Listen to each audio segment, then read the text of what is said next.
Ser criativo é você acumular repertório, acumular referências suficientes para que numa tomada de decisão que você precise sair ali do senso comum, você use aquilo a teu favor. Você participou do Shark Tank. Uma pessoa que não tem um coeficiente emocional, vamos chamar de equilibrado, mais alto, tende a não saber liderar bem. Olá, seja muito bem-vindo a mais um podcast Pode Vender, aquele podcast que a gente fala sobre negócio, sobre venda, escala, diferenciação. E hoje eu tô com um convidado muito especial. Além de um grande amigo, uma pessoa que eu admiro demais e que tá aí alguém que entende sobre escala, negócios, lucratividade e vai com certeza contribuir com o seu crescimento. Então fica atento, anote tudo e presta atenção nos aprendizados que você pode ter para praticar no seu negócio e ter mais lucro, mais crescimento, tá bom? Meu amigo, muito bem-vindo, Rafa Matos. Esse Valeu, é meu Dani. amigo que é empresário, é modelo. Isso aqui é tudo. Tem uma família maravilhosa, pai de 3 meninas. Que Rapaz, 3? Tá perdendo? 4? Perdeu a conta aí? São 4. Não, são 4. Isso que é empreender, isso que é escalar, né? Eu costumo dizer que eu gosto tanto de franquia que eu franqueei minha família, né?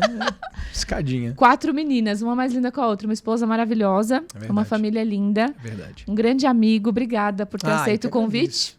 E vamos lá. Junto, sempre. O que você me convidar, o que você quiser fazer comigo, a gente faz. A gente vai estar para sempre junto, conectado. Pra É recíproca admiração. Obrigada. Te admiro meu demais teu trabalho, teu resultado, teu conteúdo. Tô sempre aprendendo contigo também. Tamo junto, Vamos sempre.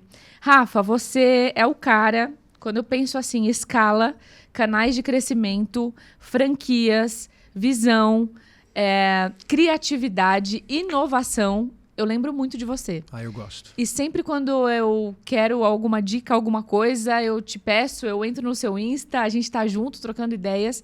E eu gostaria que todo mundo que tá com a gente tivesse acesso à sua mente hoje, né? Tivesse acesso ao jeito que você pensa, porque isso vai levar prosperidade e crescimento para outras pessoas. Antes de eu começar, depois dessa apresentação, a gente vai falar sobre seus resultados ao longo do podcast, que são muito relevantes. Mas eu sempre começo com uma pergunta, que é uma curiosidade que eu tenho, e eu pergunto para todos os meus convidados, que é a seguinte: qual habilidade chave você tem? A habilidade mais importante que você acredita que você tem, que foi fundamental para trazer você até onde você chegou hoje, com essa idade e com os resultados que você já alcançou? Adaptabilidade. De longe, foi a minha capacidade de me modificar, de me adaptar, de me atualizar, de não ficar preso a uma crença, de não ficar preso a uma identidade, de não ficar preso a uma visão.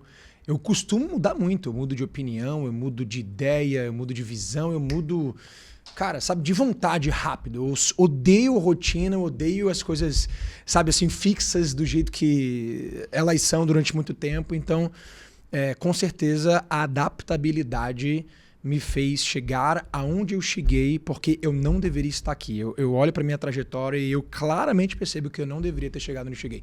Eu não era uma pessoa comunicativa. Eu fui o cara mais tímido da minha escola. Eu demorei uns 3 meses para pedir minha primeira namorada em namoro. Eu sofri Não imagino bullying. isso. Juro por Deus, eu fui gago com 11 anos. Juro por Deus, né? Você jura? Juro. Eu me tremia para falar em público quando eu era pequeno ainda. E não consigo, né? Você não consegue identificar, não consegue conectar a pessoa que eu era com a pessoa que eu sou hoje. Mas o fato é que aconteceu. Enquanto tem muita gente que se prende àquela mesma identidade, né? Lá de trás, aquelas mesmas visões, crenças, opiniões. Cara, eu tive o prazer, sei lá, eu tive uma dádiva divina que foi de alguma forma eu poder me encontrar, eu poder me adaptar e eu perceber que a mudança ela é positiva e isso na minha vida pessoal e nos negócios sempre esteve presente, até hoje. Me fala uma coisa, tem um conceito que fala sobre mentalidade fixa e mentalidade de crescimento, né? Que inclusive está no livro Mindset. E você está falando isso e eu estou vendo similaridade com o que aconteceu dentro da tua mente. Você teve uma mentalidade flexível, Sim. moldável e Sim. com velocidade. A que você atribui isso? Você acha que é o quê? É o ambiente que você estava, a educação que você recebeu? Como que você conseguiu virar essa chave tão novo para entender que se você ficasse naquele padrão mental, você seria limitado em termos de resultado? Teve algum acontecimento, alguma coisa que você falou, cara, eu preciso mudar, eu não me comunico bem. O que eu tenho que fazer para ter uma mentalidade flexível? E isso é muito útil, porque tem muitos empresários que têm mentalidade flexível. E existe um grande desafio, Rafa, da gente definir uma coisa, um modelo de negócio, algo que a gente quer fazer, e ser persistente naquele modelo até que ele dê certo, ou ser insistente demais. E por falta de inovação, de flexibilidade, de visão, a gente não se reinventar e ficar parado no tempo. Só que, de uma certa forma, a gente tem que tentar, não pode desistir antes. Talvez o excesso de inovação ao longo do caminho também seja algo que seja prejudicial para um negócio. Então, são 2 perguntas. Quando que você percebeu que você tinha que mudar, que você precisava ter uma mentalidade flexível? Que você usou de critério para isso? E agora, nos negócios, como que você avalia a hora de inovar e de mudar? Será que não tem que tentar um pouco antes para depois começar a fazer algumas mudanças ou não? Ou já tem que começar a inovar o tempo todo? Tá, legal. Quando eu percebi que eu estava me adaptava muito fácil, que eu me tornava um camaleão em cada ambiente que eu me encontrava, que eu me colocava, quando eu percebi, eu já tinha feito várias vezes, de forma não tão consciente, né? Foi uma parada, assim, intuitiva, foi por sobrevivência. E aquilo só aconteceu comigo porque eu me expus a ambientes que, para mim, eram assim, eram ambientes que que eu não imaginava me colocar, e eu tive a coragem, primeiro, de estar, e aquilo ali me levou eu me adaptar por uma questão mesmo de sobrevivência. E tem alguns casos, né, que eu posso contar sobre isso. Eu acho que ao longo da nossa vida a gente percebe essas mudanças em nós, essa atualização da nossa identidade e essa mutação, principalmente quando a gente muda de ambiente, né? A gente costuma muito dizer isso, que o ambiente sempre vai ser mais forte do que a gente. Então, com 18 anos, antes dos 18 anos, na verdade, com 14 anos, dos meus 8 aos 14, foi a minha época mais tímida, mais travada, mais fechada. Eu fui gago, eu não falava com adultos quando era criança, eu sofri bullying, eu demorei 3 meses para pedir minha namorada de namoro, quando eu tinha 12, 13 anos de idade. E aí, cara, eu entrei no ambiente do esporte. Aquele ambiente ali começou a me moldar de uma forma absurda, né? Começou a me mostrar um lugar onde eu podia exercer uma liderança, onde eu tinha que enfrentar os meus limites e ter pessoas, o esporte coletivo principalmente no meu caso.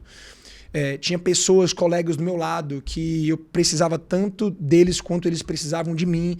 E aí, nesses ambientes do esporte, que era diferente do ambiente que eu vinha até então, que era um ambiente de família, né, que normalmente é muito que prende você, ou os colegas de classe que te conhecem desde os 3, 4 anos de idade, que no meu caso eu nunca tinha me mudado assim, nem de cidade, nem de escola. Então tem muito disso, né? Uhum. Você vai meio que sendo aquela mesma pessoa que você sempre foi, até para não gerar diferença no outro, né? Uhum, Se vocês não querem que você mude, ninguém quer que você mude. Uhum. Quando você muda e é perceptível, a tua família fala, mas você mudou, como se fosse algo negativo, né? Mas mudança é tão bom. Uhum. Então, meu primeiro grande ambiente, minha primeira grande exposição que me fez ter que olhar para mim mesmo de novo e falar, cara, peraí, eu não preciso ser assim, eu posso enfrentar esse medo, eu posso me expor e ser vulnerável ao ponto de, quanto mais vulnerável a gente é, mais a gente se permite mudar. Modifiquei. Uma parte de mim se modificou no esporte. E logo em seguida, nos meus 18 anos, eu decidi morar nos Estados Unidos. Eu decidi largar tudo aqui no Brasil e fui morar nos Estados Unidos. Eu fui estudar fora, fui fazer faculdade. Então, imagina um jovem de 17 para 18 anos que tinha um sonho de ser jogador de vôlei, receber uma bolsa de estudos para estudar num país que ele não conhecia a língua, não conhecia a cultura, não conhecia ninguém. E foi com 2 malinhas assim. Eu lembro do dia, cara, que eu entrei no avião, dei tchau para os meus pais. Eu vou para um lugar muito frio, sou acolhido pelo técnico que não me conhecia, nunca nem tinha me visto, me contratou só pelos vídeos da internet. E quando me recebe da frieza que é muito americano, né? Não tem aquele calor do nordestino, que eu sempre fui. E me colocou meio que num dormitório assim, de faculdade, do tamanho desse podcast aqui, era uma cama aqui, outra cama aqui, que eu ainda descobri quem ia ser meu roommate. E naquele momento eu despertei, né? Dei um estalo de que, cara, minha vida mudou completamente. E nessa mudança, né, eu olhava para as paredes, eu olhava para aquele ambiente, eu percebia que eu podia ser quem eu quisesse ser. E aí eu passei por um processo de americanização. Eu não sei se eu já te disse isso, mas eu me americanizei. Eu passei 4 anos me tornando muito mais americano e imergindo na cultura americana, porque eu só vivia com americanos. Quem se muda de país, né? Principalmente país. Cidade também tem um pouco disso. Você vai adaptar ou mudar o teu sotaque, às vezes as coisas que você come, você muda, né? Sim. Isso é cultura. E você está mudando de dentro, você está mudando teus gostos, está mudando tuas visões, tuas opiniões. E quando você faz uma mudança dessa brusca, né, drástica, que é de país, você tende a perceber realmente uma diferença muito grande entre quem você era e quem você foi. 4 anos foi o suficiente para eu poder sair de lá, tipo assim, uma pessoa completamente diferente. E aí eu tive que me expor no nível que de falar em público, de apresentar na faculdade um material, como é que chama aquele negócio? TCC, nos Estados Unidos é outro nome. Uma apresentação em inglês, numa língua que eu não conhecia, num ambiente que eu não era, eu não tinha confiança, que era do palco. E ali eu comecei a enxergar um poder dentro de mim. Foi ali que eu comecei a enxergar esse poder dentro de mim, que eu nunca imaginava que eu tivesse. As pessoas, quando eu falava que era brasileiro, até pelo meu sotaque, que estava muito americano, a galera falava, mas você é brasileiro, como pode? Mas você nasceu só lá, né? Eu falei, não, estou há 2 anos só aqui nos Estados Unidos. A galera não acreditava. Então, aquilo ali, os próprios feedbacks, foi me mostrando como eu podia me adaptar, e foi assim, ali foi a minha grande virada de chave. E eu trouxe isso para o mundo dos negócios. Eu odiava contabilidade, eu odiava auditoria, eu odiava números. Quando eu comecei a empreender, meu negócio era marketing, e aí eu tive que passar por um processo de uma multinacional. Passei 3 anos auditando empresas numa multinacional e era a matéria que eu mais odiava. E eu me adaptei de uma forma absurda. Nesses 3 anos nessa empresa, que é uma das maiores empresas de auditoria e consultoria do mundo, chamada EY, eu saí de lá meio expert. Recebi promoção dupla, virei expert em planilha, demonstração financeira, DRE, balanço patrimonial. E aí aquilo alimentou dentro de mim uma parada tipo, cara, irmão, você pode ser o que você quiser, vai se adaptar. Então, foi aí onde foi nesses momentos, foi nessas mudanças de ambientes que eu percebi que eu tinha esse poder e que eu tinha essa capacidade. E que eu acredito que todo mundo tem, na verdade. É só você se expor ao desafio. Ao desafio, a sair desse teu limite. Normalmente a gente tende a se limitar muito, né? A gente se limita em tudo. A gente se limita no que a gente pode, o faturamento que a gente pode ter, a receita que a gente pode ter, as habilidades que a gente tem, o que a gente é bom em fazer. Na verdade, a gente pode ser tudo que a gente quiser. E aí, respondendo a tua outra pergunta, mas também complementando com uma parada que depois eu fui estudar e percebi, é que houve uma evolução na valorização do profissional do trabalho ao longo do tempo. Enquanto antigamente se valorizava muito o QI, né, que é o coeficiente de inteligência, né, o QI. Então, as pessoas antes eram contratadas via teste de QI. Quem tem muito QI vem para dentro da empresa. Ou, cara, esse cara é um cara bom, esse é um cara inteligente, esse cara é um cara que vai ser muito rico. E ao longo do tempo foi se percebendo que o QI não era suficiente. Pessoas muito inteligentes tinham o QI alto, muitas vezes tinham um QE baixo, que é o coeficiente emocional, né? A tal da inteligência emocional. E a inteligência emocional passou a ficar cada vez mais valorizada, porque as pessoas percebiam que, cara, tem que existir o equilíbrio, né? As pessoas vão se frustrar, vai existir frustração no dia a dia de tudo, do trabalho, e as pessoas têm que aprender a lidar com as suas emoções dentro das situações que a gente percebe que todo dia a gente tem. Nós empreendedores vivemos lidando com problemas todos os dias. Como é que a gente lida com isso? Como é que a gente supera isso?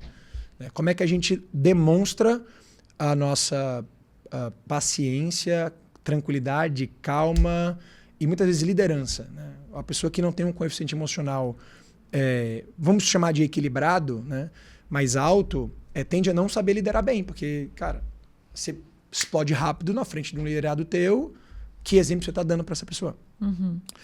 E aí, logo em seguida, foi estudado, principalmente da pandemia, o QA, né? Que é o coeficiente da adaptabilidade, né? A resiliência nesse sentido, né? A capacidade que você tem de se modificar, porque o mundo ao nosso redor está mudando o tempo inteiro, a cada instante, novos comportamentos de consumo, novas ideias de negócio, AI, realidade virtual, coisas vindo da China o tempo inteiro, mudando o cenário político, econômico. E aí, nós empresários? A gente vai ficar com aquela mente presa assim, do que funciona, do que não funciona? A gente vai realmente se moldar, né, para buscar pegar esse novo, né, juntar com o velho, que é o repertório, e fazer disso a própria ser criatividade, ser criativo. Né? Você falou, você é muito criativo. Uhum. Criativo é isso, né? Ser criativo é você acumular repertório, acumular referências suficientes para que numa tomada de decisão que você precise sair ali do senso comum, você use aquilo a teu favor. Se você não tem isso, você não investiu isso, você não vai conseguir ser criativo. Então, o QA, né, que é o coeficiente de adaptabilidade, está cada vez mais sendo estudado e valorizado nas pessoas e eu percebo hoje, mas é hoje, assim, há poucos tempos atrás, que era uma parada que foi uma parada que eu acabei investindo mesmo sem querer. E hoje, conscientemente, acabo investindo cada vez mais. E como é que eu faço isso, cara? Sempre entrando em lugares com copo vazio, né, com coração, né, aberto para aprender, ensinável, sempre estudando o que tem de melhores práticas em outros mercados internacionais, sempre viajando, sempre sentando em mesas como essa, muito mais ouvindo do que falando. E assim eu vou criando minhas próximas, né, visões, opiniões, crenças e verdades. E aí, voltando para aquela tua segunda pergunta, que o que uma mente muito inovadora não atrapalha, né? Sua pergunta foi essa, né? Não atrapalha muitas vezes o andar de um negócio? Porque assim, a gente, o cara foi lá, desenhou o modelo de negócio, tem que testar. Eu lembro que o Flávio falou que ele levou 10 anos para chegar no modelo ideal de negócio dele. Mas ele ficou 30 anos fazendo o mesmo negócio e foi aprimorando o modelo. E aí o que eu vejo é que muitos empresários acabam tendo um negócio e aí, às vezes, por excesso de vontade de inovar ou por falta de paciência de fazer aquele negócio se sedimentar para dar certo, ele muda demais. Aí parece que tem um monte de gente que são os bons começadores, mas ele não dá o tempo, a maturação, a resistência, o tempo necessário de maturar o negócio para ele poder começar a colher os frutos. Sim. Então, quais são os critérios que você usa para identificar o momento de inovar um negócio sem perder o comportamento de paciência, de consolidação e do tempo de maturação de um negócio? Isso é muito legal. Isso aí quase falar sobre perfis comportamentais, né? Sim.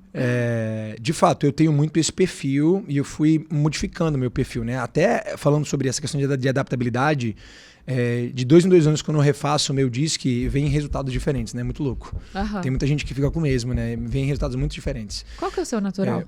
O natural de antigamente ou de agora? Porque quando você faz o disco, sai o perfil original, natural, que geralmente ele se repete. E tem um que é o adaptado, então, que é o que muda. Esse aí eu não me lembro, o natural, mas o último que eu fiz, que é o adaptado, deu DI. Ah, DI. Tá. DI. E antes eu era DC. Era um perfil raro. Caramba, DC. Porque deve ser na época que você trabalhava com as auditorias. Exatamente. Então você teve que levantar a sua conformidade, sua parte mais analítica. Eu era muito pouco I, eu sempre fui muito pouco I. Nossa, eu diria muito que você era um IB. Tipo assim, porque desenvolveu demais a parte de comunicação. Pois é. Olha que loucura. Maravilhoso. Né? Olha que loucura. O poder do ser humano, né? Da gente realmente, de fato, se tornar aquilo que a gente quer. Mas volta pro raciocínio.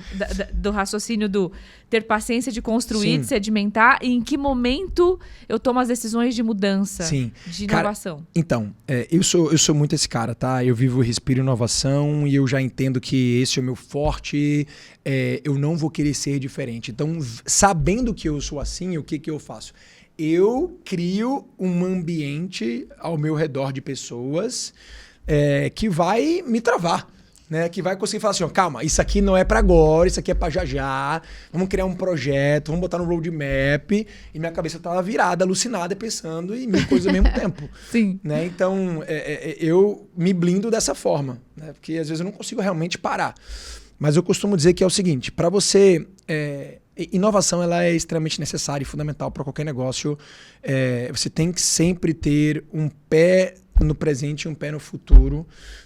Existem os 3 N's, né? Que a gente tem que dividir o nosso tempo sempre em 3 N's, que é o now, o near e o next. O now é o agora, né? A nossa agenda, parte da nossa agenda, que dentro dessas melhores práticas, diz o seguinte, 70% do nosso tempo tem que ser voltado para o now, para melhorar as coisas que estão hoje acontecendo na nossa empresa, melhorar os nossos processos, melhorar os nossos produtos, olhar para os KPIs, melhorar essas métricas aqui do que já existe. Então, 70% ir para o now. 20% para o near, que é o próximo passo, o próximo projeto, é aquela coisa que a gente está construindo agora, próximo semestre, é aquilo que vai fazer a nossa meta, sabe assim, dar uma subida. Então, 20% é para a próxima atualização do nosso negócio. E o next, que é os 10%, isso quase ninguém faz, tá? Os 10% do nosso tempo, imagina assim, a minha agenda do mês, pô, se eu trabalho, sei lá, vamos botar uma semana, se eu trabalho 40 horas na semana, pelo menos 4 horas, seriam os 10%, eu deveria estar focado em pensar no next. O que é o next? É o próximo negócio que vai quebrar o meu negócio atual. É o meu próximo, sabe, o negócio que vai disruptar o meu negócio. É o próximo grande movimento do mercado que eu não posso ficar perdido para trás, para não acontecer o que aconteceu com a Kodak, com a Blockbuster, com qualquer outra marca. Porque é natural, isso vai acontecer com todos nós. Todos os mercados, eles se moldam. Então, se a gente ficar muito preso no agora, tem alguém que vem, você tá olhando para baixo, tem alguém que tá vindo de fora, meu amigo, e tá com muito mais vantagem do que você. Porque o cara tá vendo tudo que tá acontecendo. As tendências, tá vendo para você, tá vendo teus movimentos, quanto tu cresce, o quanto tu não cresce, os concorrentes, e aí se tu não tem esse pezinho para fora, alguém vai lá e te engole. Então, saber gerir bem o que é now, o que é near, o que é next, vai te ajudar a manter uma cultura, um drive de inovação, só que ancorado... Sem tirar o pé do chão. Sem tirar o pé do chão, ancorado naquilo que é importante pro agora. Então, o que eu faço na minha vida eu tenho pessoas que pensam muito no now para mim. Tá bom. E eu equilibro com essas minhas sacadas do next, do near, que o tempo inteiro, de fato, é o que eu mais gosto de fazer. Então, eu vou continuar fazendo. Sim, e você usa esse seu talento, habilidade, você foi treinado assim, você continua se colocando em ambientes repetidamente que te desafiam, que te abrem a mente, como você fez lá quando você foi para os Estados Unidos, só que agora dentro do contexto que você está hoje. Sim. E esse talento que você tem e que você desenvolveu é o que você entrega para as pessoas que querem caminhar perto de você. Total. Porque tem os empresários que estão aí pensando, cara, eu tô aqui no Now, você não tem noção, eu tô no meu operacional aqui todo dia, eu não tiro 30 minutos para pensar o que vai ser daqui ano que vem. Porque se eu tirar o olho do Now, eu não pago a conta, eu não pago a folha. O pior é que isso é uma crença, tá? Né? Isso aí é uma grande crença. Porque, na verdade, olha o que a gente falou, 70, 30, 10. É quase a regra de Pareto. Exato. Porque, assim, se ele... 20% do tempo dele hoje, eu tenho certeza que se ele conseguir organizar bem, não vai fazer nenhuma diferença no negócio dele. Nenhuma diferença no negócio dele. Ele acha que faz diferença, mas na verdade não é. É uma crença gigante que a gente fica botando pra gente. Não tenho tempo, meu Deus, não dá pra treinar, não dá pra ter tempo de treinar funcionário, não dá pra ter tempo de estudar, não dá pra ter tempo de viajar, não dá pra ter tempo de fazer mentoria. O meu negócio tá barrotando meu tempo. Cara, isso é uma crença absurda, isso é desculpa esfarrapada, isso aí não cola. 4 horas por semana você consegue remanejar e entender, cara, o que é meu 80-20 aqui da minha agenda? Faz exercício. Se alguém botasse uma arma na tua cabeça, dizendo assim, ó, você só pode trabalhar agora 4 horas no teu negócio por dia. Só pode, o decreto. O que você vai fazer nessas 4 horas? Você vai falar, caralho, o que eu vou fazer 4 horas para tentar manter o meu negócio do jeito que ele tá agora? Você vai encontrar uma resposta. Você vai encontrar. E essas 4 horas muito provavelmente vai ser 1, 2, 3, 4, 5 coisas. Você vai aprender a ser um gestor muito melhor, porque agora você vai ter que aprender, você vai ter que arrumar uma forma de não fazer as coisas sozinho, porque muitas vezes o cara quer botar tudo pra si, né? Por isso que fica sufocado. Tudo pra si. Cara, Dani, você deve passar por isso. A gente dá mentoria para muitos empresários no Brasil, pequenos, médios empresários. E, cara, o que eu mais vejo, eu fiz 50 eventos no ano passado, itinerantes, né? Workshops falando com 100, 150 empresários locais, e a galera tá muito presa no operacional. A galera tá muito empresariária, a turma não tem respiro, olha muito para baixo. Tá triste assim a situação. Tá triste. É por isso que esse trabalho de educação empresarial é tão fundamental, porque ele salva as pessoas. Ele salva as pessoas das convicções frias e, cara, limitadas de que o negócio só vai crescer se ele estiver ali fazendo todo dia as mesmas coisas, na mesma rotina, sendo exemplo. E não que isso não seja verdade, mas é um convite, o que você está falando, é um convite para as pessoas se colocarem em situações diferentes, desafiadoras, em ambientes que testem as habilidades delas e que às vezes não tem nada a ver com o que ela faz. É o que você faz, você estuda mercados que às vezes não tem nada a ver diretamente com o que você está fazendo nesse momento, mas é o que te traz os insights, a visão e a conexão e abrange o seu campo de capacidade de análise para falar, putz, então nisso agora, aquilo que eu vi lá cabe aqui. Puxa, isso aqui eu vi há 10 anos atrás, agora cabe aqui. Então esse ambiente é muito favorável. Perfeito. E as pessoas precisam se colocar nisso. Sim. Não só para ser moldadas e fabricadas melhores mentes dentro desse ambiente, mas para ela também saber que dá para respirar. Putz, que dá. Dá para sair, respira, olha, pensa melhor, toma uma melhor decisão, forma melhor seus líderes e assim vai. É isso. Muito bom, gostei. A gente tem um quadro agora muito legal, que faz parte do Pode Vender. Podcast Pode Vender, a gente fala sobre vendas. E vendas, uma das principais alavancas de escala, de lucratividade e tudo mais. Boa. Que eu sei que você ama também. Amo, adoro. Então, a gente tem um quadro que tem uma caixa, que eu vou deixar aqui. Caraca, meu, tem uma caixa surpresa. Isso aí. Surpresa. Tá é uma caixa surpresa. Ah. E aí, aqui é um quadro que tem um objeto inusitado aí dentro, que eu não sei o que é. Ah. Você vai abrir, vai ver, e a gente vai fazer uma rodada rápida. Daqui a pouco você vai falar um pouco sobre o seu livro, mas a primeira palavra do seu livro é vender. É verdade. E eu sei que você tem essa habilidade muito bem desenvolvida. Então tem um objeto inusitado aí dentro que você vai olhar, vai ter 30 segundos para elaborar como que você vai vender ele para mim. Te vender esse objeto. Tá bom. Aí você vai fazer da forma criativa, inusitada, inovadora, do jeito que você quiser, livre, faz o que você quiser. Tá bom. Olha para dentro da caixa, vê o que é. Vou te dar 30 segundos. Eu posso você olhar pode para a caixa e escolher? Não. Só tem uma coisa. Você só vai tem olhar uma. E vai ver o que é. Meu Deus, Dani. Olha o que é. Que loucura. O que é? Que é isso aqui, gente? É isso mesmo que eu tô imaginando? Olha e veja. Posso abrir? Posso mostrar, não? Ainda não. Tá. Entendi. Beleza? Boa. Já sabe o que é? Já. Fechou. Agora, enquanto você elabora como que você vai me vender esse objeto, eu vou dar um recado para eles, tá? Pensa aí, 30 segundos. Eu acho que você me sabotou, só isso. Tem como Jamais. vender um negócio que eu não compro. Vou ter que agora... Você usa a criatividade. Vai, manda. Olha, se você é um empresário e você quer se desenvolver na camada estratégica, visão de negócio, liderança, escala, crescimento e também desenvolver a sua liderança comercial e o seu time comercial, eu te convido a conhecer o Prósperos Club, um clube de negócios que eu e o Joel lideramos ali como mentores, que vai te expandir a mente, te colocar em ambientes desafiadores, como os que a gente estava falando aqui agora, e vai ser um baita suporte para você desenvolver mais e melhor a sua liderança, o seu time comercial e ter mais resultado, multiplicar esse faturamento e chegar nesses objetivos que você colocou no planejamento estratégico, mas que às vezes você olha e fala, caramba, será que vai dar? Pois é, a gente consegue te ajudar. Então, se você quiser saber mais, clica no link aqui que vai estar disponível nos comentários e a gente conversa com você, tá bom? E aí, tá pronto? Não. Não, foi sabotagem valendo. Eu não sei o que é, eu juro que eu não sei. Mas vem cá, eu tenho que fazer uma surpresa pra ti? Você pode tirar. Agora eu posso tirar? Pode tirar. Olha. Isso é uma carteira. Isso é uma carteira. Tipo assim, um objeto da antiguidade. Você pode vender com um objeto de relíquia pra museu. Quem é que usa carteira hoje em dia? Ai, meu Deus, mas vamos embora. Inventa uma carteira inteligente que não existe. Tá bom. Ela tem alguma inteligência artificial, sei lá. Tô te dando uma dica aqui. Simbora. Tá pronta? Tô pronta. Prontíssima. Com o bolsinho pronto pra comprar. Então é o seguinte. Dani, sei que você hoje é uma empresária renomada, uma mentora. Você dá mentoria para quantas pessoas hoje, Dani? Mais centenas de pessoas. Centenas de pessoas? E qual é o principal problema que os teus clientes passam no dia a dia?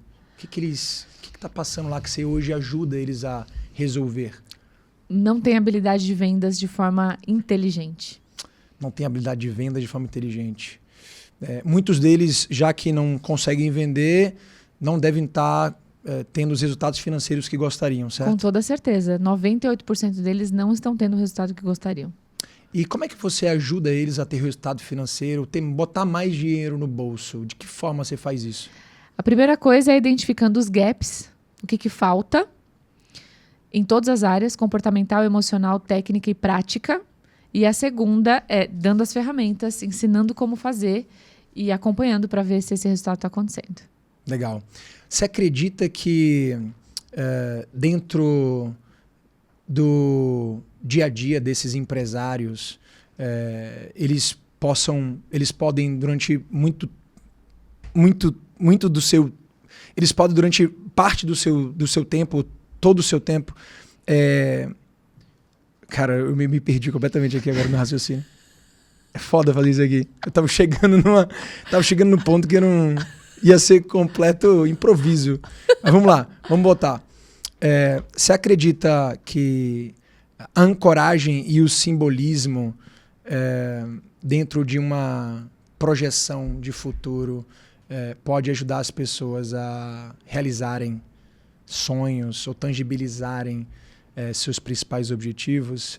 Eu já escutei uma vez que quando você cria, né, através de você tangibiliza um objetivo seu, uma meta sua, um sonho seu, transforma num quadro, bota numa tela de fundo do seu celular e fica olhando para aquilo todos os dias, você mentaliza, você projeta e aquilo te dá muito mais probabilidade de fazer aquilo acontecer. Faz sentido isso para ti? Total. Você acredita? Você faz isso no teu dia a dia? Sim, isso é comprovado cientificamente que funciona. Legal.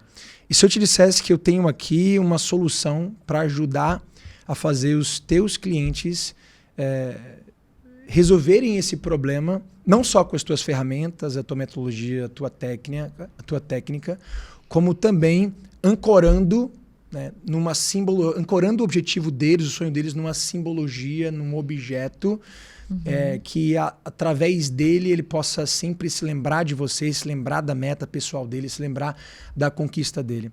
Na verdade, o que eu estou te trazendo aqui como uma solução é uma carteira dos sonhos. Na verdade, carteira hoje em dia é um objeto muito obsoleto, né?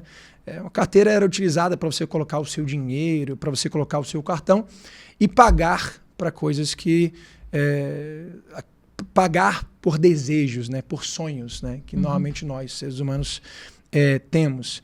E como hoje em dia está tudo indo muito para o digital, as pessoas pararam de usar a carteira, mas se a gente transforma essa carteira numa carteira de sonhos e a gente tangibiliza, do lado de fora vai parecer uma carteira, do lado de dentro a gente vai conseguir colocar as imagens, as metas, os números, as fotos dos sonhos projetados, é a família na Disney, é um carro, é uma casa, e a gente dá isso de presente para os teus clientes e você faz com que esse momento seja um momento super emocional, que eles ancorem aquele momento dentro de uma mentoria tua. Você pode fazer uma experiência onde todos fecham os olhos, você presenteia cada um deles com a carteira dos sonhos, com a foto dos sonhos, que tem um recado lá da família e que eles levem aquilo para o seu dia a dia, porque quando eles estiverem próximos de tentar desistir do sonho, eles vão pegar aquela carteira dos sonhos e saber que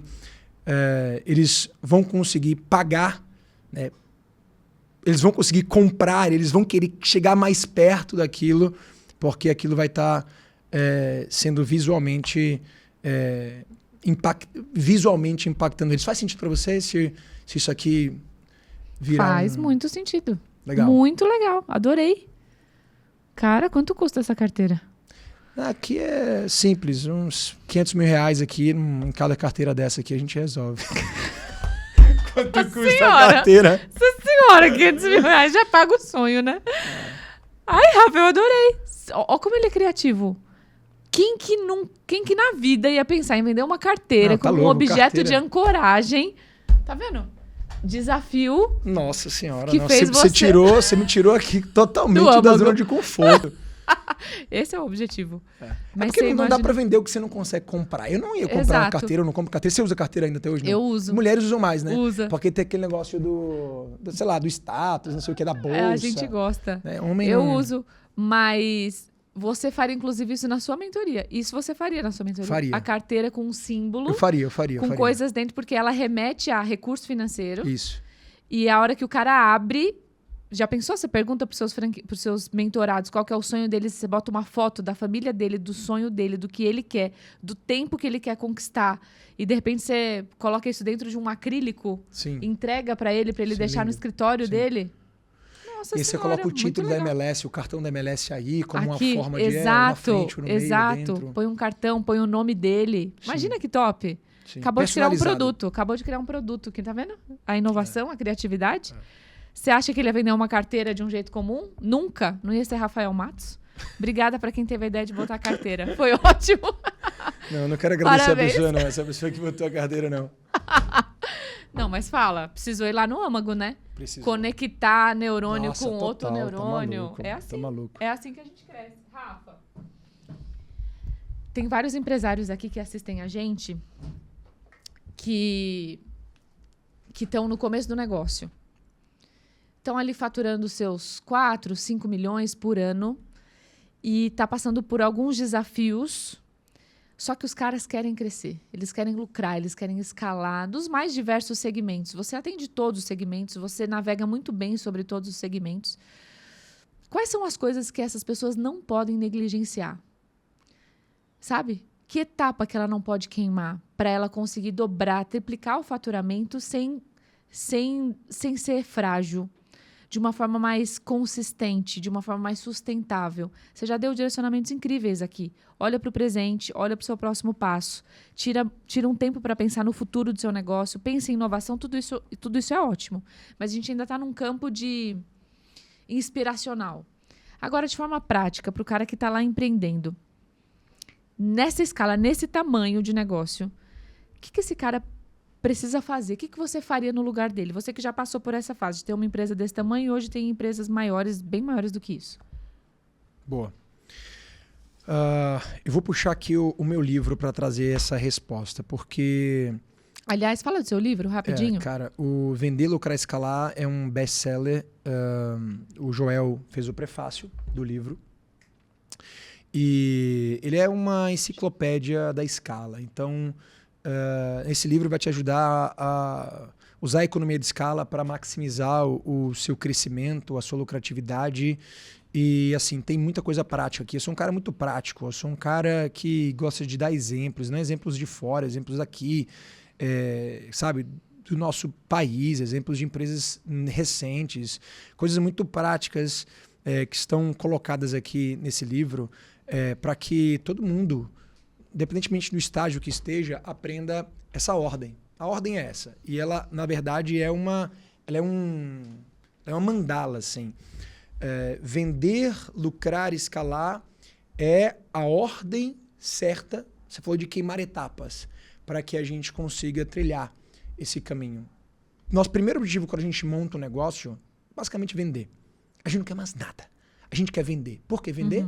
Porque a gente precisa validar a tese de que o nosso produto atende a necessidade, atende uma dor, atende um problema de um mercado. É o tal do Product Market Fit. Né? Então, a primeira coisa que a gente olha sempre quando a gente vai montar um negócio é olhar para o produto. E o produto inserido, todo produto está inserido dentro de um mercado, que está inserido dentro de um segmento, que está inserido dentro de um nicho, e nosso produto está ali, a solução está ali para atender, né, aquela parte, aquela parcela daquela sociedade, daquele grupo. Então, nosso primeiro foco sempre vai ser começar vendendo. Esquece lucro agora, esquece processo agora, esquece escala agora, é validar. Meu produto é bom para você, meu produto te atende nessa precificação, nesse escopo, sim, ótimo, maravilha. Vamos vender para 1, 2, 3, 4, 5. Quem vende para 1, vende para 1000. Vamos masterizar esse processo de vender. Perfeito. Beleza? Bom. Primeiro passo é esse. Segundo passo, cara, não adianta só vender. Não adianta só olhar para a primeira linha da ADRE. A gente tem que começar a olhar para a última linha da ADRE. Só que a gente só vai pensar em lucrar depois que a gente tiver com o nosso Product Market Fit validado. Aí sim a gente começa a pensar em algo mais, que não é só o produto, que é o tal do modelo de negócio. Né? Quando você junta, na minha mandala, eu tenho aqui, ó, produto, modelo de negócio, uma interseção, e quando você toca os dois, aí você entende aonde a gente dá a lucratividade, porque o modelo de negócio pesado, com centro de custos muito inflados, com uma contagem de pessoas errada, com um custo fixo errado, com processos muito manuais e pouco automatizados, simplificados, tende a fazer o negócio não lucrar. Cada vez mais ter margens apertadas. Eu conheço muita gente que fatura muito e lucra muito pouco. Né? Então, quando a gente começa a querer lucrar, além de só vender, a gente tem que parar de olhar só para o nosso produto. Nosso produto, sim, tem que ter margem. Nosso produto tem que ter o produto, a margem de contribuição. Mas o modelo de negócio que o nosso produto está inserido também precisa estar pronto para gerar lucro. Precisa estar... eu costumo dizer que o modelo de negócio é uma vending machine, é uma máquina de transformar recursos em dinheiro, em resultado. Uma vending machine transforma dinheiro em produto. Nosso negócio é todos os meses uma matemática onde a gente aporta recurso financeiro, recurso humano, recurso intelectual, recurso de tempo, recurso de insumos, recurso tecnológico. É uma máquina. A gente está botando todos os recursos dentro todos os meses para gerar o quê? Um resultado. Então, essa máquina ela transforma. Uma matemática. 1 em mais de 1. Se a soma dos recursos for 1, o resultado tem que ser mais de 1. Sim. Né? E o produto está aqui no meio, sendo a parada que vai, né? Meio que o conteúdo que está sendo levado para essa máquina. Então, quando você amarra bem tua logística, tua cadeia de fornecimento, tua tecnologia, teus sistemas, tua cadeia de parceiros, teus canais de venda, isso tudo compõe o que é o teu modelo de negócio. Então, aqui tu começa a, perceber que, putz, modelo de negócio errei. Você falou, o Flávio Augusto demorou um tempo para perceber que ele precisava mudar o modelo de negócio. Ele mudou o modelo de negócio dele 5 vezes nos últimos 30 anos. Ele passou 6 anos trabalhando num só modelo que deixou ele completamente limitado, estafado, ele não conseguia mais sair daquele canto. Ele fez, cara, eu preciso mudar. Deixou de ser uma escola para ser uma rede de escolas, deixou de ser uma rede de escolas de algum tempo para ser uma franqueadora, largou de ser uma franqueadora para ser uma editora, e depois de ser uma editora virou um ecossistema de negócios, onde ele faz fusões, aquisições, e tem ali os negócios dentro daquela tese ali, né, de educação com escala. E, cara, todo esse processo foi basicamente uma modificação do modelo de negócio. Né? Que se ele não tivesse começado lá atrás e olhado para essas oportunidades, ele não teria se mexido. E também, se não tivesse acontecido pressões externas como da pandemia, né, ele também não teria virado o jogo no modelo de negócio dele para o WhatsApp, da WhatsApp para a WSP, né, da Wise para a Wiser. Eu fiz isso também várias vezes dentro das minhas empresas. Só que esses 2 pilares sozinhos, eles também estão limitados. Há um terceiro pilar que é o mais importante, que aí é onde a gente chega nesse meio do caminho ali da mandala, que é a economia da escala. A economia da escala, que é a interseção entre esses 3 círculos de um produto campeão e um modelo de negócio, é quando você complementa com um empreendedor estratégico. Porque o empresário, muitas vezes, ele é o principal gargalo do negócio. Ele tem um produto bom, ele até consegue amarrar bem o modelo de negócio, mas se ele não aprende a ser estratégico, se ele não aprende a fazer essas engrenagens aqui rodarem de forma rápida, se atualizarem, olhar para fora, ele não consegue fazer nada. E tudo, na verdade, começa com ele. Então, ele é a pontinha desse iceberg. O empreendedor começa, muitas vezes, motivado, lança um produto comum no mercado, valida esse produto, tenta lucrar mais com um modelo de negócio diferente e ele volta tendo que ser mais estratégicos. E aí isso aqui vira um ciclo sem fim. Né? Porque quando o empreendedor volta mais estratégico, ele vem e aprimora os produtos que ele tem, aprimora o modelo de negócio que ele está e volta sendo mais estratégico ainda para começar a compor o que a gente chama de ecossistema de negócios, para começar a pensar em equity e fazer o principal produto dele ser o negócio dele, né? Um empreendedor que ele é muito operacional, ele tá nem aí para equity.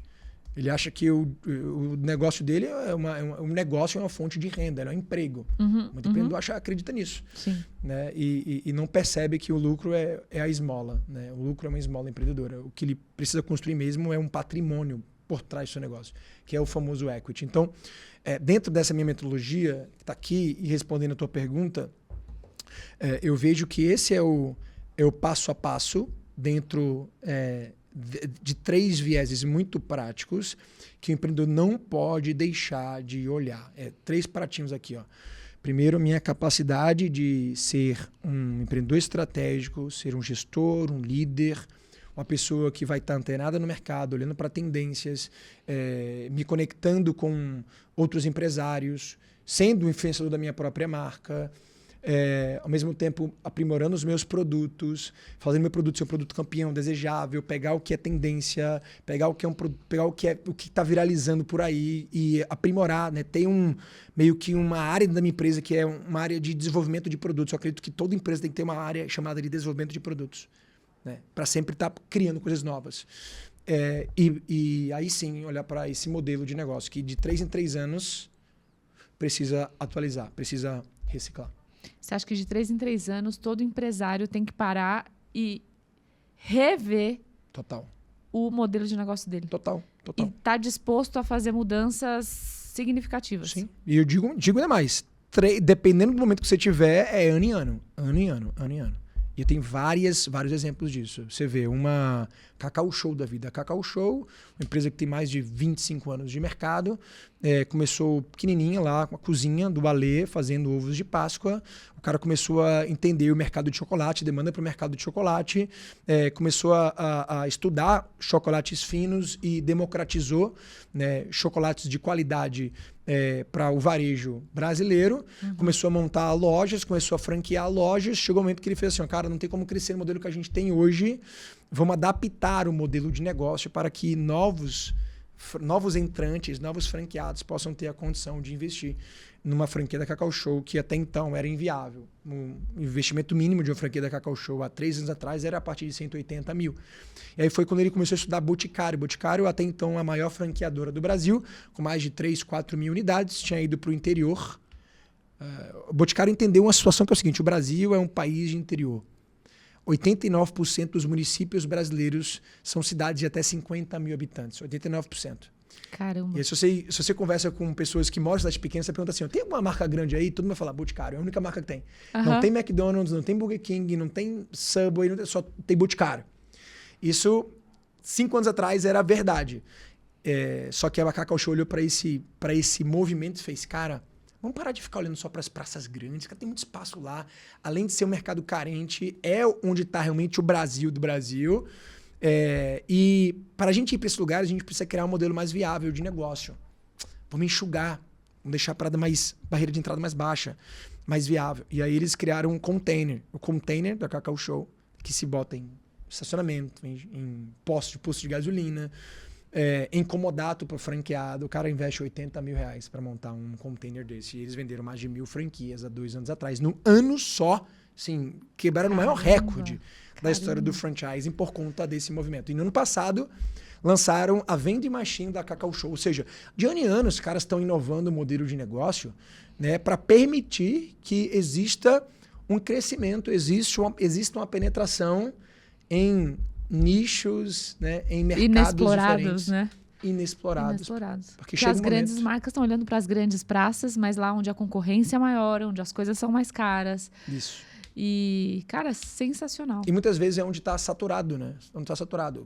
Cara, tem uma coisa que é o seguinte, que eu sempre falo, cara. Se você não cresce, tá 2 anos, 3 anos, 4 anos sem crescer, tá vendo um platô financeiro no teu negócio, de 2 uma. Ou o teu mercado saturou, não tem mais para quem você vender, né? Ou o teu produto maturou. Existe um gráfico que é o ciclo de vida de produto, né? São 4 etapas. Introdução, crescimento, platô, que é maturidade e declínio. Quando o teu produto ele passa por essas 3 etapas aqui e entra no platô, o próximo passo é o declínio, é natural. Se você não mexer nesse teu produto, né, se você não inovar no produto, se você não mexer a forma com que você se comunica, né? Às vezes é o mesmo produto, mas com abordagem diferente, uma forma diferente, um empacotamento diferente, você vai ficar encalhado. Você vai continuar do jeito que está. É mudando as estratégias, né? Mudando a abordagem, muitas vezes que você quebra de novo esse ciclo, né? Da maturidade do produto e fazer ele voltar a ser sexy, fazer ele voltar a ser um produto... Cara, que é isso? Né? Nunca vi. Cacau Show faz isso. A semana passada tô falando do Cacau Show porque, cara, é a maior franqueadora do Brasil hoje. É um case estúpido. Semana passada, meu pai trouxe lá pra casa, ele foi me receber em casa. Na verdade, ele foi visitar a minha casa. Ele mora em Recife, a gente tá morando aqui em São Paulo. E ele veio com a barrinha da Cacau Show, que eu nunca tinha visto, com a barrinha da Cacau Show, daquele chocolate que viralizou lá em Dubai. Não sei se você já viu, aquela barra de chocolate que viralizou em Dubai. Não. É uma barra de chocolate que tem recheio de pistache, mas é um recheio grande, assim, ó. Chocolate de cima e baixo, uma barrona e um pistache, um creme, assim. Ó. Esse produto viralizou na internet. O que a Cacau Show fez? Cara, tá viralizando. Vou fazer. Vamos fazer, vamos vender, vamos botar na prateleira. A gente tem que ficar vendendo trufinha na Cacau Show pro resto da vida. Será que é isso que vai fazer a gente continuar crescendo? Não é, meu irmão. Não é. É esse tipo de coisa. Muito bom. Ô, Rafa, tem algumas teses de mercado, algumas teses empresariais, educacionais, não estou dizendo se é certo ou errado, mas eu quero entender o que você pensa sobre isso. Eu acho que tem a ver talvez com a característica ou com a visão do empresário. Mas você tem empresários com uma visão de ter aquele negócio dele e que ele vai transformando e inovando ao longo do tempo, mas ele fica a vida inteira fazendo uma única coisa, num único negócio, inovando o negócio, mas o mesmo negócio, né? O mesmo negócio. E tem empresários que são multi-empresários, que têm diversos negócios diferentes, que é o teu caso. Você é sócio de muitos negócios diferentes, de setores diferentes, de indústrias diferentes, investidor, investe, entra como investidor, cria negócios do zero. Qual que é a sua tese?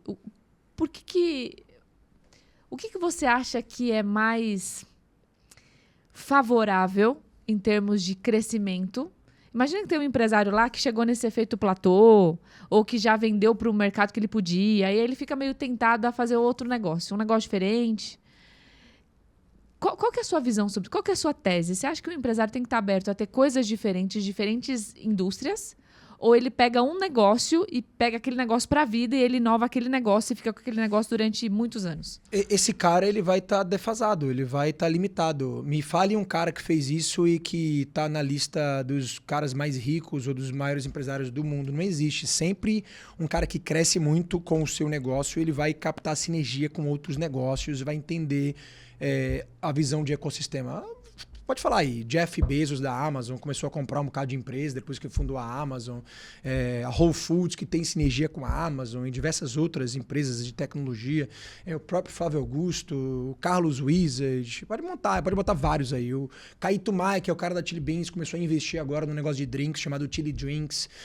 Então, cara, a tendência de mercado é quanto mais você cresce com a tua marca, quanto mais o teu negócio é bom e você cresce, mais você vai enxergar oportunidades em ter sinergia, em ter um guarda-chuva, né, de negócio ao teu redor, que tenha principalmente sinergia um com o outro. Você vê o Junior Dusk do Madeiro montando o Jerônimo, montando o Madeiro Ecoparada, que tem um negócio de massa, tem um negócio de salada, tem um negócio de café.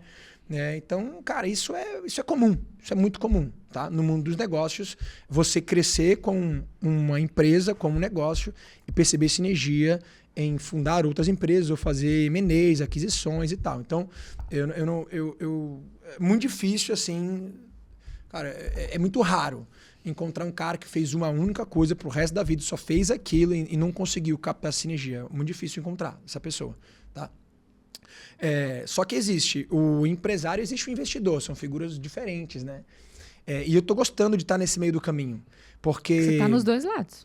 Eu comecei empreendendo do zero, começando com $50 meu investimento inicial, R$5.000 para montar minha primeira franquia, e aí fui crescendo, me tornando um dos maiores microfranqueadores do Brasil, uma das maiores figuras digitais que fala sobre franquia, um empresário setorial, trazendo marcas de fora para o Brasil, e aquilo ali foi fazendo com que eu aprendesse ainda mais a fazer negócio, ponto. E, de fato, fui aprendendo com cada negócio a ponto de, hoje, se eu sentar para discutir com um cara de varejo, de moda, da indústria, de comida e bebida, de serviço, eu consigo, cara, falar em altíssimo nível com todos eles, porque meu repertório realmente é bem eclético. Então, eu tô no meio do caminho. E eu tô gostando disso, sabe? Porque, como eu disse, assim, meu perfil é um perfil muito... que gosta pouco de rotina, muito de inovação, de coisas novas e de envolver em novos projetos. E o último projeto que eu me envolvi foi de montar um fundo, né, que tem uma tese que é de investir em scale-ups. Investir em empresas que passaram do período de startups, seja faturam entre 400 mil a 2 milhões de anos, mas que, cara, de qualquer setor. Eu não vou ficar preso a um setor só, porque eu quero olhar para oportunidades. Né? Então já caiu, né? Nesse meu fundo, a gente já fez diversos pitches, estamos avançando em negociações, negócio de ótica, negócios de saúde, negócios de bebida, marca de bebida top, negócio na área de alimentação saudável, congelada, negócio da área hídrica. Tipo, caraca, meu, é um negócio tão diferente, né? Sim. Mas me chamou muita atenção. Então, hoje eu tô indo mais para essa linha, porque eu entendo que não dá mais para empreender do zero em nada. Cara, se eu empreender em algo do zero, é porque o negócio ele é surrealmente melhor do que qualquer coisa que eu fiz. Mas eu entendo que, nas minhas condições hoje, na minha limitação de tempo, e entendendo que, às vezes, eu não preciso de todo o tempo do mundo para fazer um negócio ser gigante. Eu preciso de um empreendedor que vai estar lá tocando o dia a dia. Porreta, muito bom, um cara que tenha humildade, capacidade de fazer acontecer, capacidade de liderança, a minha condução, né, a minha orientação, a minha visão e o mercado favorável. Então, é isso que eu acredito, pelo menos na minha tese hoje em dia, de que é o caminho ideal para eu seguir. Então, acho que, de fato, né, são teses, não existe o certo e errado, eu estou vivendo isso agora e estou curtindo, mas, de novo, assim, é muito raro você ver hoje um empreendedor de sucesso que construiu um império de apenas um único negócio e não captou sinergia, sabe? Sim, mas você acredita que a sinergia é um critério importante? Ah, sim. Eu acredito que sim, total. É porque esses, por exemplo, o Flávio ficou muito tempo com a WhatsApp, antes dele começar a abranger mais para outros caminhos de ecossistema de educação. Isso foi uma coisa um pouco mais recente. Mas, assim, pelo que ele fala, foram uns... Ah, tá, mas daí ele entrou no Orlando City, né? Ele aí fez teve o meu sucesso.com há, sei lá, 10 anos atrás, 8 anos atrás, né? Sim. O próprio Geração de Valor também não era um negócio, mas era um projeto, né? Que acabou evoluindo para ser outras coisas. Não, e o estádio que comprou, que não tinha nada a ver com a linha editorial dele, né? De visão de negócio. Se você vê hoje a própria Wiser, é um negócio que é um ecossistema, né? Ele tem negócio da área de saúde, telemedicina, de educação ali dentro. Então, você percebe que ele avançou para esse modelo. Né? E, cara, pega qualquer outro tipo de empresa ou empresário, fala para mim agora e a gente vai encontrar a resposta de que ele não está com um negócio só, ele não está com um mononegócio. Ele conseguiu fazer um ecossistema ao redor daquele mononegócio. Talvez ele começou com esse mononegócio. Exato. Você acha que ele tem que esperar maturar esse mononegócio? Sim, com certeza, não tenho dúvida. Então, acho que isso talvez seja algo interessante de falar, porque essa visão, o que a internet traz, acaba influenciando muitas pessoas, né? Então, tem muito empresário que vê lá no Instagram, vê no YouTube a galera, não, porque eu tenho várias empresas, eu tenho vários negócios, e ele tá começando um negocinho dele, ele quer começar outro negocinho junto, ele começa outro negocinho junto, e o fato é que, às vezes, ou quase sempre, é muito importante que você coloque energia, foco, consistência, até que esse negócio ande um pouquinho mais, pra você começar a olhar pro lado e falar, pô, peraí, isso aqui também tem sinergia, mas você tem algo que já tá sendo solidificado dentro de uma linha de raciocínio, né? Sim. Então, o problema de querer fazer muita coisa ao mesmo tempo é que às vezes a gente não faz nada direito. Concordo. Né? Então, acho que essa visão é muito, muito importante. Eu tenho ouvido muitas pessoas falarem sobre isso. Eu estou investindo em vários negócios. Outro dia eu tive reunião com um cara que ele falou assim, eu tenho 16 negócios. Eu queria saber se você queria ser minha sócia e tal. Eu falei, me fala sobre os seus 16 negócios. Todos os 16 negócios muito embrionários. Mas assim, muito. Aí eu falei, tá, e somando esse tudo aí, dá quanto? Ah, dá, sei lá, 5 milhões por ano. Eu falei, pô, 16? Não dá. Escolhe 2, escolhe 1, escolhe o que você mais acredita. Faz esse negócio dar certo. Depois você vai pegando, porque você está dividindo a sua atenção com 16 negócios, sendo que nenhum deles tem um processo bem definido, tem um público bem definido, tem uma previsibilidade, não tem, né? Então, acho que essa visão de consistência, de intencionalidade é muito importante. Boa. Porque parece que é muito fácil fazer tudo, né? E não é. É aquela regrinha dos pratos, né? A gente tem que aprender a equilibrar e a gente só vai mexer em um prato quando o outro estiver bem equilibrado. O segredo disso, pelo menos para mim, foi pessoas. Eu só consegui avançar de um negócio para outro, de um projeto para outro, quando aquele primeiro negócio estava maturado e eu, cara, coloquei pessoas muito boas para tocar aquilo ali. Sócios, diretores, pessoas que realmente, dentro dessa regra de governança, criar uma regra de governança. Eu dei 100% de autonomia, responsabilidade e uma boa remuneração para a pessoa tocar enquanto eu estou sobrevoando no conselho do negócio e investindo meu tempo em outras frentes, né? Eu só consegui crescer o meu ecossistema desse jeito. Porque se eu tivesse, mesmo se o negócio estivesse maduro, mas se eu não tivesse com uma pessoa para assumir, né, para liderar, para ser o dono daquela cabeça, daquele projeto, daquela BU que a gente chama, não ia dar certo. Né? Em pouco tempo ia voltar. Porque o olho do dono vai continuar sempre engordando o negócio. Vai. Sim. Vai. Sim. Independentemente do tamanho e do setor, vai. Mas não precisa ser 24 horas por dia. Não é o olho do dono operacionalmente. É o olho do dono... Estrategicamente. O cara pensando no negócio, o cara ter alguém ali para pensar no negócio. Uhum. Como dono. Tem alguém pra pensar no negócio. Falando em pensar como dono, quando a gente fala de querer expandir, de trazer pessoas melhores do que a gente para poder potencializar o negócio, né? Muita gente fala, e eu acredito nisso, que uma das principais funções de um CEO é trazer pessoas melhores do que ele para potencializar coisas que sozinho ele não conseguiria fazer. Na sua visão, quando você traz uma pessoa para tocar essa BU como se fosse dono, geralmente você traz ela como sócia ou geralmente você traz ela como funcionária com uma excelente remuneração? E que critério que você usa? Eu não tenho uma regra, assim. Vai de cada caso, de oportunidade. Eu tenho gente que é sócio, gente que não é sócio, que é diretor. Teve gente que era um franqueado meu, que era um dos meus melhores franqueados.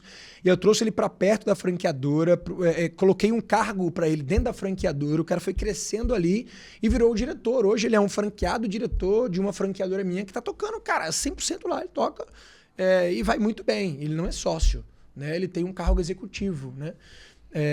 E ele tem um negócio como dono. Ele tatuou a marca no braço. Então, assim, é um cara que naturalmente já tem aquilo como parte da vida dele. Então, no meu caso, eu não tive regra. Né? Eu vejo muita gente colocando isso como regra. Tem que fazer um partnership, tem que botar o cara como sócio. Eu não vejo isso como uma regra única. Acho que é de cada caso. Mas você é favorável tanto a uma coisa quanto a outra. Isso, em alguns casos, faz sentido trazer o cara, dar um pedaço do negócio pra ele, em outros casos, não. Exato. Tá, boa. Reta final, hein? Você participou do Shark Tank. Participei. Tem muitas coisas que o Rafa fez que a gente não falou aqui ainda. É verdade. Eu acho que você podia falar, contar pra eles um case muito bom de um negócio que você fez. Eu não sei se você falaria da Premia Pão, que é um case legal. A Premia Pão é massa. É massa, mas teve outras coisas massas. Pega, assim, o melhor case de um negócio que você colocou à mão, que você trouxe visão estratégica, inovação e pá! Você falou, cara, olha o efeito disso aqui. Sabe um grande case, assim, que você pode inspirar eles? Cara, é a Premia Pão, porque eu peguei a Premia Pão do absoluto zero. Eu entrei no negócio com R$2.000, investindo numa franquia que se dizia franquia de publicidade Saquinho de Pão, só que entregou um contrato de representação, nota fiscal fria, não dava suporte. E aí eu, cara, fui tendo que me virar para desenvolver o negócio, batendo de porta em porta nas empresas da minha cidade para vender mídia no saquinho de pão, a galera não entendia o que eu fazia. Você tá vendendo o quê? Pão? Você vende o quê? Saquinho? Não, cara, eu vendo mídia no saquinho. Olha esse saquinho aqui, ó. Explica pra eles o que é premiar pão, que eles não fazem ideia, então, eu acho. eu vou explicar, mas aí é isso. E aí a galera não entendia. Aí, cara, eu tava nesse saquinho, em vez de ser um saquinho branco, pardo, aquele que vai com a logo da padaria, eu boto a tua marquinha aqui, tá vendo? Tu não tem uma lavanderia, tu não tem um lava-jato, tu não tem uma clínica, tu não tem uma escola. Eu vou botar a tua marca no saquinho. Esse saquinho vai pra casa das pessoas, a padaria vai receber de graça. E são 30 mil saquinhos que vai ser distribuído nessa cidade toda aqui. Todo mundo vai ver tua marquinha na mesa do café e do jantar. E a galera, uau, que legal e tal. Mas no começo... era muito inovador isso, né? Nessa cara, época ninguém tinha pensado nisso. Quem que já pensou em fazer uma publicidade no saquinho de pão? Pois é. E aí nessa época eu aprendi a vender assim, tá? Minha escola de venda, Dani, foi assim. Foi bater de porta em porta, recebendo não. Eu e meu sócio, ele foi expulso de loja. E, cara, foi um negócio assim que... Foi caótico. 3 meses pra gente quase desistir mesmo. A gente investido muito pouco, era muito nosso tempo ali. Até que a gente decide largar aquele modelo que não tava dando certo pra montar uma marca. E aí, cara, eu tinha uma grande referência de franquia, porque meu pai até então, naquele momento, já estava com uma franqueadora grande no mercado de comida, que cresceu no Brasil, com vários prêmios, e eu vi ele crescer e eu tinha uma referência dentro de casa. Né, de um que era uma franqueadora. Eu falei, cara, esse negócio aqui é bom, mas essa franquia, cara, tá errada, bicho. É uma fraude. Vamos fazer o negócio certinho? Bora. Que diferencial a gente vai colocar então no negócio? Cara, vamos dar prêmio pro consumidor final, porque eu olhava muito pro Faustão e via aquele negócio, prêmio caminhão do Faustão, caminhão da IP. E aí esses caras premiavam um carro, um caminhão de prêmio. Eu falei, caraca, eu comecei a fazer conta. Eu fiz, meu irmão, se nesse saquinho, em vez de a gente só botar os anúncios dos negócios locais no topo de cada saquinho, a gente tem um prêmio grande que a gente vai dar. Todo saquinho que for pro mundo inteiro, pro Brasil inteiro, vão ter anúncios diferentes locais que o franqueado vai vender e vai fazer, mas a gente, como franqueador, a gente vai produzir os saquinhos e a gente vai deixar no topo do saquinho uma parte exclusiva para os prêmios. E aí, quando a gente contava assim, quando a gente tiver 100 franquias, cara, a gente vai poder premiar um carro, porque se a gente contabilizar uma parte de cada royalties que estão pagando, a gente consegue fazer numa campanha de 2 ou 3 meses um carro que a gente vai investir 40, 50 mil e vai dar esse benefício para o consumidor do pão, cara que tá levando um saquinho todo dia para casa. Aí a gente pensou ainda mais, cara, sem botar um QR Code, a gente transforma essa mídia offline na mídia online, o cara vai baixar o aplicativo para acessar o sorteio, vai ter uma mídia lá dentro, ele vai poder ter uma gamificação no app e a parada começou a ficar louca na nossa mente. E aí, cara, bate um santo na nossa frente, que era um cliente nosso, que a gente tinha conseguido vender a muito esforço aquela mídia, e ele tinha dado muito resultado no negócio dele, que era uma escola de inglês. Cara, tem muito resultado aqui, cara, essa mídia é muito boa. Eu quero montar uma franquia dessa na cidade de uma pessoa em Maceió, que era vizinho de Recife. Aí a gente fez, cara, o que a gente faz? A gente indica aquele outro cara, ou a gente já começa com ele. Uhum. A gente indicou outro cara. Só que passa 15 dias e ele volta. Meu irmão, tá de brincadeira. O cara... Eu fiz umas perguntas pro cara aqui, o cara não soube responder. Eu peguei algumas informações aqui, não vi contrato. Vocês estão de brincadeira comigo. Vocês estão nessa furada? A gente falou, cara, pior que a gente tá, mas já temos uma ideia. Era só uma ideia. Vamos fazer a reunião? Ele fez, bora. Quando? Semana que vem. Beleza, marcamos numa sala de reunião de um cowork que a gente pagou só pra estar ali. O primeiro investimento nosso foi pra um designer. Designer faz uma marquinha chamada Premia Pão, e um PDF de 9 páginas, onde a gente vai vender a nossa franquia, e quem sabe a gente sai de lá com um contrato fechado. A gente faz a reunião com um cara. Tem quanto tempo isso? Isso faz 10 anos. Esse ano faz 10 anos, em agosto. Vamos sair de lá com um contrato fechado. A gente fez um pitch do caramba e tal, isso aqui é porque a gente vai pegar na tua mão, vai fazer acontecer, tu vai virar o meu primeiro franqueado, isso aqui vai dar certo. E aí o cara fez, eu topo. A gente, sério? Sério, topa? Eu topo, eu quero 3 franquias. Aí na hora a gente, pum! Caraca, meu, tem um negócio. Vamos montar agora o CNPJ, como é que é? Vamos abrir o CNPJ agora da empresa. A gente era MEI. A gente era MEI até então. Então vamos nessa, abrir CNPJ, vendemos 3 franquias pro cara, demos suporte pro cara, o cara teve resultado, a gente, assessoria de imprensa. Vamos pegar esse saquinho, que já é o primeiro resultado do cara, vamos botar no jornal local, a gente assessoria de imprensa. Quando sair no jornal, mídia de pão, saco de pão vira mídia, a gente foi pra manchete, mais 3 franquias vendidas ali na cidade. E aí a gente, naquela empolgação, e agora a gente precisa pra online, o que a gente faz? E aí eu falo, caraca, meu... precisamos aprender como fazer edital. Naquela época, o infoproduto estava começando a bombar. Érico Rocha, Conrado Adolfo.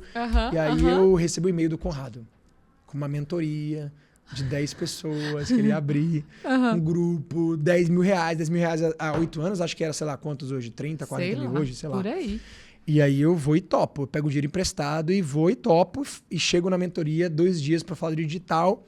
Voltei, comecei a desenhar minha máquina de vendas, meu funil, meu inbound, tráfego e tal, não sei o quê.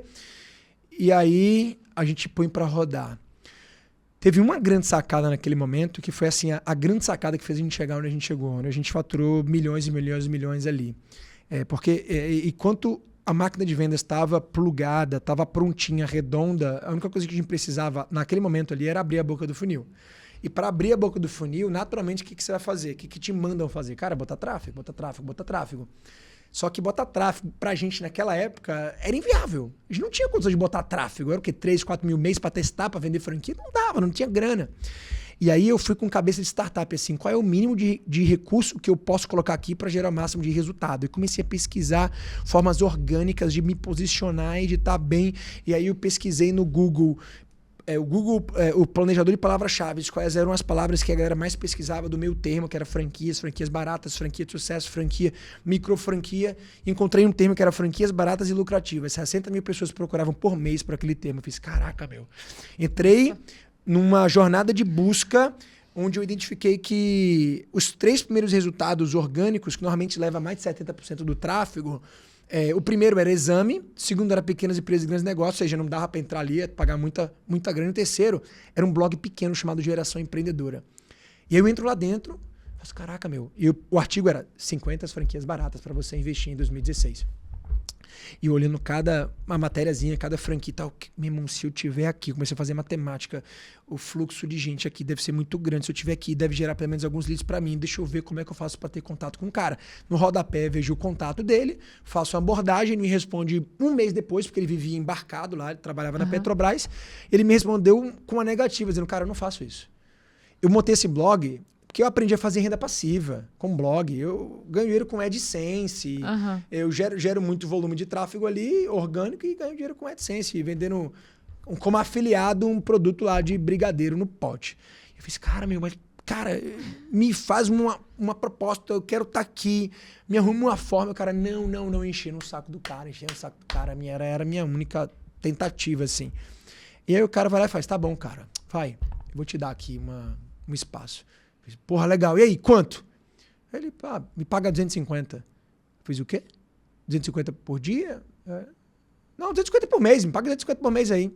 250 reais? Reais. Aí eu fiz, caraca, meu. E aí naquele momento eu pensei muito rápido. E eu respondi assim, ó. Faz o seguinte, eu te pago 300 reais e tu me põe em primeiro lugar da lista.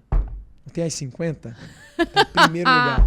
Sacada. Você foi muito rápido. Foi foda. E nesse primeiro lugar, eu quero uma foto. Nenhum tem foto. Eu quero uma foto com vídeo clicável, com um link pra gerar o TM direto e tal, não sei o que. Eu tava ligado já. O cara, beleza, manda. Dani, 3 meses, 4 meses, a gente começou a faturar. Era 100 mil, 200 mil. Terceiro mês, 400 mil, 500. Foi absurdo o quanto a gente vendeu naqueles primeiros 12, 18 meses só com aquela fonte de tráfego que a gente pagava 300 reais. Juro por Deus.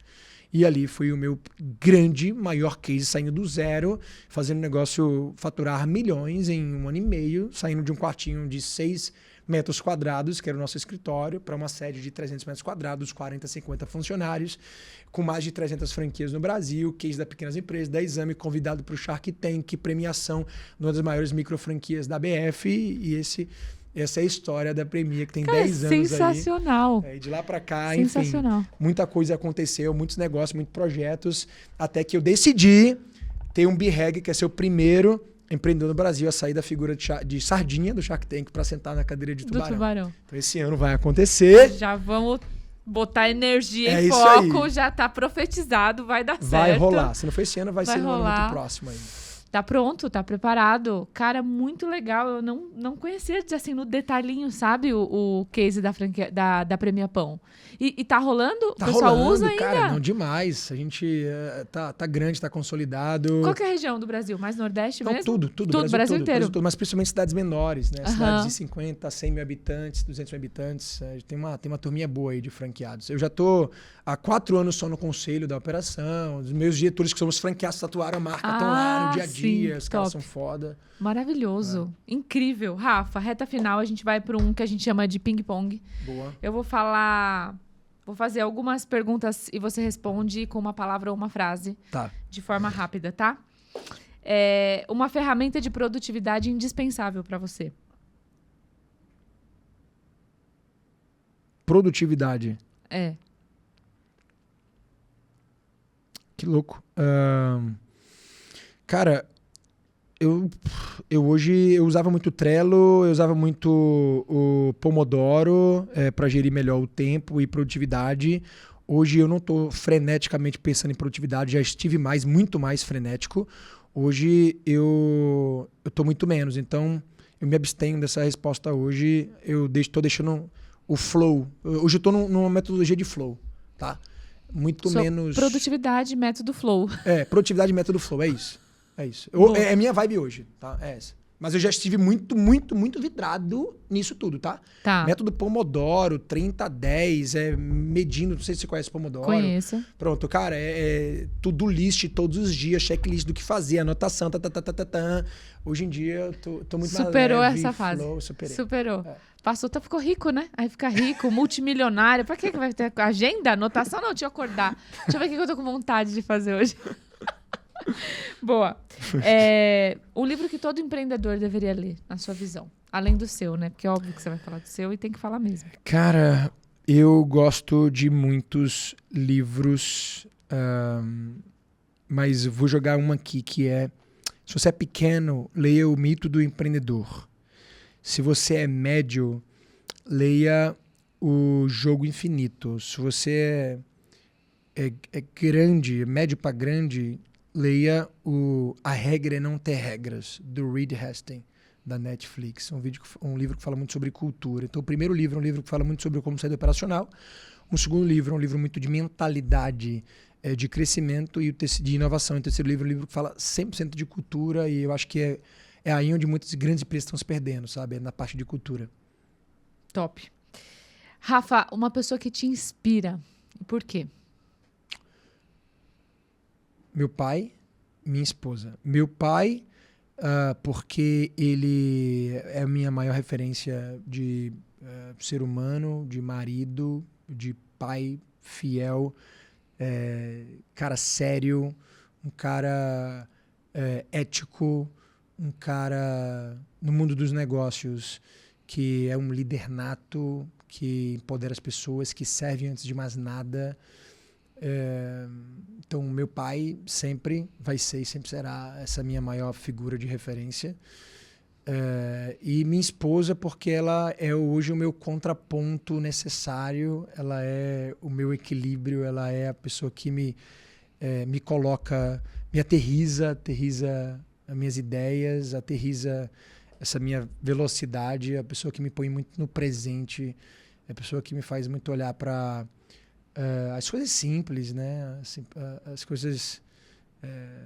acho que a simplicidade da vida, muito pelo estilo de vida que ela adotou e a gente adotou com as crianças, né? De estarmos ali muito focados nessa criação e saber que vai passar rápido, então a gente está dando o nosso 100% ali e ela encabeçando isso. Então, vai para os dois. Não, sua esposa seu pai é incrível também, conheço, admiro. É verdade, foi ser. E a sua esposa é demais, cara. Pensa uma mulher que dá conta, essa mulher ela dele. É porreta. Ela é. Tem energia, tem alegria, ao mesmo tempo tem paz. Né? É muito louco isso nela. Ela tem energia, alegria, mas ela tem paz também, ela tem serenidade, sabe? Em alguns momentos assim, 4 meninas, vocês não têm noção. E tudo idade gostosa, né? Escadinha, assim, ó. Uma mais linda que a outra. E... Não combina, né? Uma mamãe cheia de serenidade com 4 crianças pequenas. Tipo, não combina, é um contraste. Mas ela consegue, né? Ela consegue fazer, consegue. consegue ter serenidade, consegue ter energia. família maravilhosa. Vocês são muito especiais, obrigado, muito Dani. mesmo. Obrigado demais. Cara, resume... O que você acha que é a essência de vendas? Assim? O que é vendas na essência? Se pudesse resumir uma palavra, uma frase. Vendas é projetar futuro. Vendas é você falar mais sobre o futuro do que sobre o presente.